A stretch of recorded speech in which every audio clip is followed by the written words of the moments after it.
টাকা। আবার পকেটে হাত দিয়েছে, আছে তো 50 টাকা। দোকানদার বলেছে 500 টাকা। বাবা কিনবে কি করে? জয়াকে নিয়ে যাচ্ছে, এই চল বানাতে নেই মেলাতে কি গো, তোমাদের ছেলেগুলো কি করে? তুমি যতই সুন্দর করে সাজিয়ে নাও না কেন, আঁচলের পয়সা নিয়ে যেতে হবে।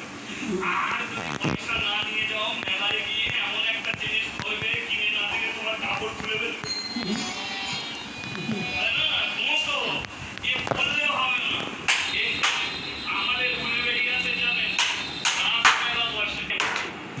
ছেলে পছন্দ করছে, পাশে থেকে একটা ছেলে শুধু ও ও ও, আমি বলি ও করছি কোথায়?